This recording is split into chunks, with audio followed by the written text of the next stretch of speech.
Bonjour tout le monde, je suis ravie de vous retrouver en ce mercredi dans ma cuisine. Donc pour notre petit rendez-vous d'aujourd'hui, je vous propose une forêt noire un peu revisitée.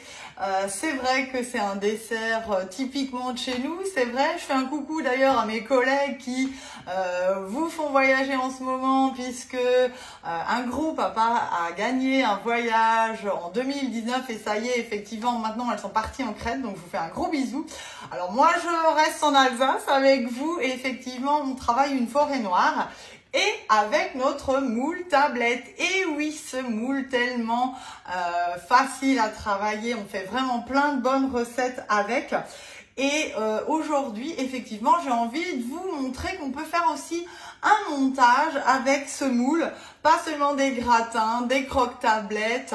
On travaille pas seulement effectivement des goûters anniversaires, mais aussi, pourquoi pas, un peu plus festif avec notre moule tablette. Alors, qu'est-ce qu'il nous faut aujourd'hui?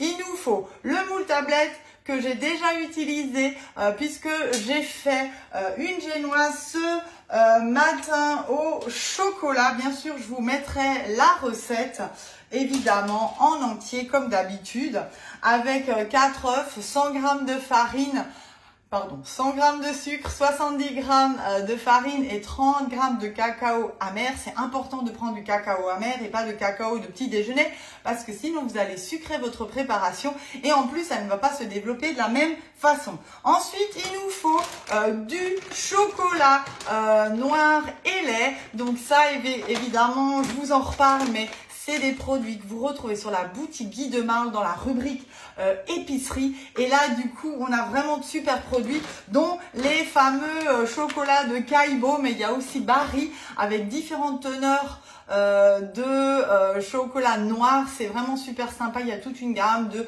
80% à 55% en noir. Donc c'est vrai qu'il y a aussi différentes origines, de la purée de fruits, de l'agar-agar, des colorants alimentaires, plein de choses.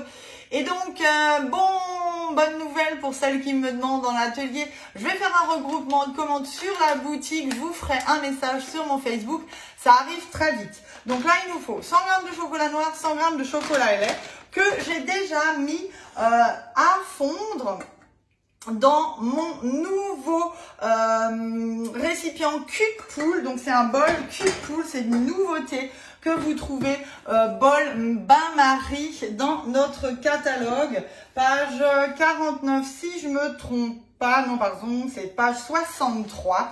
Effectivement, un nouveau bol bain-marie à 29,90 €.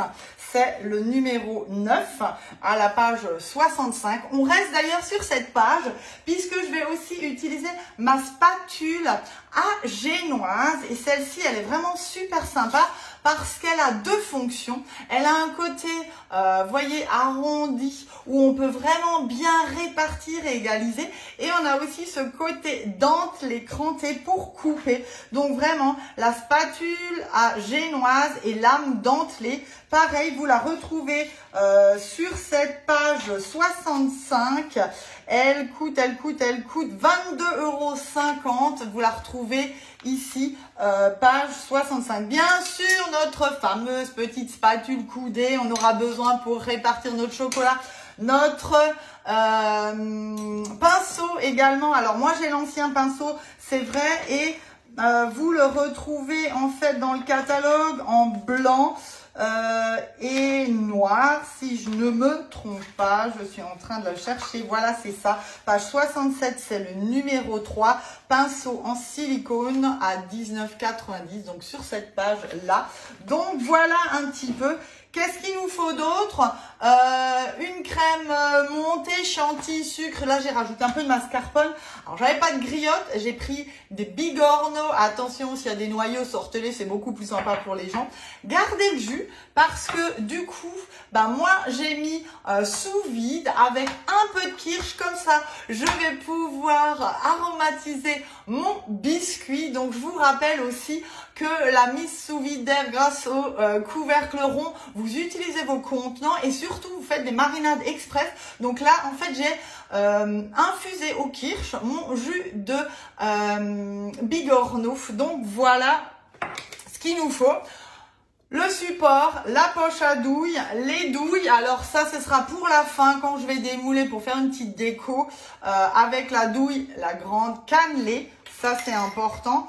Évidemment, mon racloir rose pour pouvoir pousser la crème. Puisque après, une fois que j'ai fait ma coque en chocolat, on va mettre sur les 16 carrés notre déco avec la chantilly. Et on terminera avec un bigorneau ou une griotte, puisque j'avais pas de griotte, mais du coup je vais peut-être quand même en retrouver. Donc là, l'avantage, vous voyez, j'ai fait simplement bouillir mon eau dans ma casserole, j'ai posé mon bol bain-marie dessus et là, je vais simplement mélanger mon chocolat, enfin mes deux chocolats, pour vraiment qu'ils deviennent lisses et brillants. Et donc là, on y est presque, vous voyez, j'attendais vraiment d'être avec vous pour vous montrer. Donc ça, vous le laissez faire tranquillement. Et comme ça, on a une fonte régulière. Et avec les pistoles de chocolat, c'est hyper pratique puisque ce sont des petites pistoles et elles sont vraiment faciles à faire fondre, vous voyez. Donc ça, c'est sympa. Je vous rappelle aussi, on fera ça la prochaine fois, qu'on peut directement les utiliser dans nos flexipans pour faire des coques en chocolat. Ça peut être aussi quelque chose de super sympa. Donc là, je laisse fondre ça encore tranquillement sur ma casserole. Bien sûr, j'utilise la spatule haute température, vous voyez, pour bien mélanger. C'est vrai que c'est super pratique. On va s'occuper de notre biscuit. Et là, pour le coup, eh ben, je vais le mettre sur ma planche. Donc, je l'ai laissé complètement refroidir. Et en fait, je l'ai laissé dans le moule. Et j'ai simplement posé la toile de cuisson dessus. Comme ça, même si vous le faites 4 heures en avance, c'est pas gênant. Le moelleux reste à l'intérieur du biscuit. Et du coup, vous allez pouvoir faire le montage plus tard. Donc, avancez-vous comme ça. Faites le biscuit le matin, le montage le soir et vous avez quelque chose de sympa. Donc là, je prends évidemment ma spatule, le côté dentelé pour inciser. Et là, je vais déjà venir faire ça sur mes 4 coins. Comme ça, je l'incise vraiment, hop, sur mes 4 côtés. Et je reste bien sur le même niveau. Hop, je tourne encore une fois. Et hop, là j'y vais. Et on fait du coup, voilà, en une fois. Vous voyez, c'est super pratique et super facile à faire. Et j'ai mon biscuit coupé en deux, mes deux génoises, grâce à ma spatule dentelée aussi, qui est bien sûr avec son petit cache, et bien pratique pour pas vous couper. Donc ça, on met de côté et on l'a préparé. Pendant ce temps, mon chocolat est complètement fondu maintenant. Voilà, regardez. C'est vraiment super pratique. Voilà. Et maintenant, on va faire notre coque en chocolat. Bien sûr, j'ai lavé et séché mon moule et je le pose sur ma plaque à alu. Et autre chose qui est hyper importante, prévoyez de la place au frigo parce qu'on va mettre la plaque à alu comme ça au frigo. C'est beaucoup plus pratique pour y aller et du coup, vous n'allez pas le porter comme ça et risquer du coup d'endommager ou de faire couler un peu le chocolat dans les différents endroits. Donc là, je verse mon chocolat fondu dans mon moule tablette. Donc, pas de risque, hein. Je vous rappelle que vous pouvez faire du caramel et à chaud. Vous pouvez le verser dans vos moules. Il résiste à 250 degrés. Donc, pas de souci à avoir avec ça pour faire des choses vraiment super sympas. Donc là, je vais déjà répartir grossièrement mon chocolat dans le fond de mon moule. Donc là, c'est vrai que l'avantage que ce soit avec du tricot de verre, eh bien, ça confère toute cette souplesse à nos flexipans. Mais du coup, ce qui peut des fois être un inconvénient si j'ai pas ma plaque à alu, ici, pour répartir mon chocolat, c'est vraiment un avantage. Comme ça, je peux vraiment bien le faire couler dans chaque carré de mon moule tablette. Voilà. Hop. Et là, je viens prendre mon pinceau et je viens remonter mon chocolat le long de mes parois de mon moule tablette, puisque je veux vraiment avoir une coque en chocolat tout autour de mes carrés. Bien sûr, ça, vous pouvez le faire avec du chocolat rose, hein, le rubis, pour celles qui sont déjà allées faire un tour sur notre épicerie Guy de Marle, du chocolat blanc. Vous pouvez aussi faire un peu zébré du coup. Alors là, je vous conseille de faire fondre le chocolat au bain-marie et ensuite de travailler uniquement au pinceau et de faire 1, 2, 3 couches successives. Comme ça, vous aurez vraiment cet effet zébré, marbré plutôt. Et ça peut vraiment être quelque chose de d'unique et de sympa aussi pour votre entremets. Voilà, donc un simple gâteau au yaourt, un biscuit madeleine. Vous laissez refroidir, vous le sortez du moule, vous nettoyez votre moule, vous faites une coque en chocolat et vous reposez votre biscuit dedans et vous avez vraiment quelque chose de super sympa et de très très joli en présentation aussi, bien sûr. Voilà. Donc là, j'arrive. Allez. On répartit encore au fond. Voilà, on y est.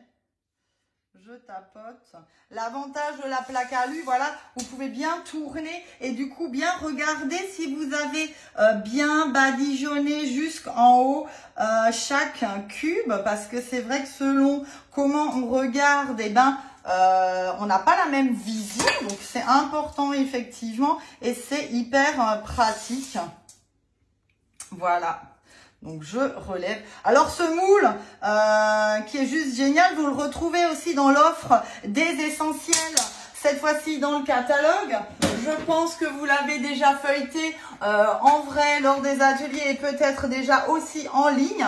Et ça se passe, hop, page 43, où vous avez l'offre des essentiels. Et aujourd'hui, on utilise 3 de ces produits. Donc, vous voyez, c'est vraiment une offre super sympa, autant pour s'équiper quand on connaît pas ou pour compléter sa collection, puisque vous avez le moule tablette, la plaque alu, la toile de cuisson et les 5 cakes qu'on a aussi déjà utilisés ensemble. Je vous rappelle que la toile de cuisson est en cadeau dans cette offre, 23,90 € qui sont offerts. Et là, on utilise 3 de ces articles. Et pourquoi pas des idées de cadeaux? Il y a peut-être une empreinte ou l'autre qui vous plaît et le reste, pourquoi pas l'offrir. Donc voilà une idée pour acquérir aussi ce moule tablette. Donc là, je reprends mes morceaux de génoise, la planche souple et flexible. Alors faites effectivement attention.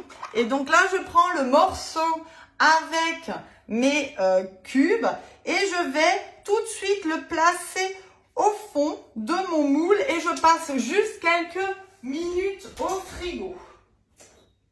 Hop. Comme ça permet déjà à mon chocolat de figer un petit peu. Là, j'ai donc préparé ma crème chantilly. Alors, soit vous prenez que de la chantilly et du sucre, soit vous faites mascarpone, crème fraîche liquide entière pour faire sa chantilly et sucre. Après, à vous de voir ce que vous préférez. Donc, je garde environ 1/3 de ma masse. Alors, pas si vite, puisque j'ai même pas mis de douille au fond. Heureusement que je me suis arrêtée à temps. Donc, je vais mettre mon pas de vis. Ma douille ma poche est prête. Je viens visser la belle grosse douille cannelée. Comme ça, je pourrais vraiment faire des beaux motifs. Et je viens donc faire mon nœud. Je l'enfonce et là, je pose sur mon support. Alors, c'est bien de préparer ses ustensiles en avance, mais attention de ne pas être trop rapide quand même. Donc là, je verse environ 1/3 de ma crème. Et celle-ci, je vais la laisser dans ma poche. Un petit peu encore. Hop. Pour qu'après, je puisse vraiment faire la déco sur le dessus. Alors, soit je laisse maintenant comme ça dans ma poche et je peux mettre le support au frigo. Moi, j'ai pas de la place. Donc, j'ai enlevé mon nœud. Je prends mon racloir et là, je pousse vraiment déjà pour préparer ma crème. Qu'elle aille vraiment aller jusqu'à l'avant. Je vais bien tourner. Et là, du coup, je vais prendre un verre et je vais aller poser ma poche dans ce sens et la mettre du coup comme ça au frigo jusqu'au moment de l'utiliser. Hop. Donc là, je reprends mon moule et on va venir du coup, hop, répartir notre crème. Ah, j'ai oublié d'aromatiser mon biscuit. J'ai vraiment été un peu rapide, donc on va le faire avec l'autre. Hop. Je vais nettoyer aussi le pinceau. Il est plein de chocolat. Donc l'avantage qu'il soit en silicone, ben effectivement le nettoyage est aussi rapide. Hein. Ça c'est vrai que c'est quelque chose de sympa. À l'eau chaude, on y va. Hop. On va bien l'égoutter, le sécher. Et là, il est prêt pour mettre notre sirop. Et cette fois-ci, je ne vais pas l'oublier. Donc là, je prends ma petite spatule coudée et je viens répartir ma crème sur mon biscuit que vous aurez aromatisé avant ou pas. Puisque là, effectivement, vous pouvez aussi prendre comme jus de griotte, bien sûr, ou de bigorneau. Ça, c'est vous qui décidez. Et là, donc, je viens poser mes griotines. Hop. Donc vous voyez, c'est juste une question de montage, mais quand on a les bons accessoires, c'est parfait. Bien sûr, dans le moule génoise, c'est tout à fait possible aussi. Bien là, du coup, je vous conseille de faire un biscuit avec 6 œufs. Comme ça, vous avez quand même quelque chose de bien haut. Donc là, j'ai enlevé les noyaux et je vais venir du coup poser là mes bigorneaux, vos griotines, vos framboises aromatisées. Voilà, puisqu'on peut vraiment faire ça avec différentes variantes. Du coup, hop. Qui en est quand même partout. Et je vais reprendre ma petite spatule. Et là, c'est pratique parce que justement, je peux aussi appuyer pour insérer un peu plus mes fruits dans la mousse. Et là, j'oublie pas, donc, je vais pour le coup prendre le reste de mon biscuit, donc la deuxième partie, hein, celle qu'on avait coupée. Je vais ouvrir mon récipient avec, oula, j'étais un peu généreuse avec le kirsch, mais ça sent bon. Et donc l'avantage du pinceau, vous voyez, quand c'est liquide, en fait, vous n'avez pas votre masse qui coule quand vous venez. Et quand on va appuyer sur le biscuit, on voit exactement où on a mis là le sirop, puisque la couleur du biscuit devient plus foncée. Et du coup, j'en ai partout. Il n'y a pas un endroit après où vous en aurez trop ou un autre pas assez. Donc vraiment, ce pinceau, il est vraiment génial. Je vous l'avais déjà montré pour quand on utilise avec le blanc, le jaune d'œuf, pardon, pour dorer nos brioches, sur les Morissette, bien sûr. Mais quand j'ai besoin de mouiller, c'est vrai que, ben voilà, là, je vois vraiment bien. où je l'ai posé. Et vous avez vu le nettoyage hyper rapide. Alors pour les fans du lave-vaisselle, ça passe aussi au lave-vaisselle. Comme ça, vous êtes au courant. Voilà. Donc là, j'ai pas oublié d'imbiber mon biscuit. Et là, je le prends et je viens le mettre sur mon moule. Voilà. Hop. J'appuie un peu tout ça. Et c'est terminé. Donc voilà, là je vais placer tout ça 4 heures au frigo minimum. Et bien sûr, je vous ferai une petite vidéo pour le démoulage. Donc voilà, j'espère que ça vous a plu. Je voulais aussi vous rappeler que le moule tablette, ça fait partie du kit de démarrage. Alors c'est vrai qu'en ce moment on vous parle aussi de notre activité. C'est vrai que septembre c'est souvent la rentrée, les envies de changement, on se remet en question, on a peut-être de nouveaux objectifs, on a aussi envie de gagner des voyages comme les collègues qui y sont. N'hésitez pas parce que en fait le moule tablette il est aussi dans nos kits de démarrage, donc pourquoi pas aussi se lancer chez Guy de Marle et gagner ce produit au lieu de l'acheter en démo. C'est tout à fait possible et pour ça je vous donne rendez-vous jeudi soir, donc demain à 19 h à Ilzac. N'hésitez pas à mettre en commentaire, moi je veux venir et comme ça je vous enverrai l'adresse. Donc voilà, notre tablette façon forêt noire va passer maintenant un petit moment au frigo. Moi je vous ferai une photo et une vidéo pour le démoulage et je vous donne rendez-vous mercredi prochain, même heure, dans ma cuisine. Allez, bisous et à bientôt!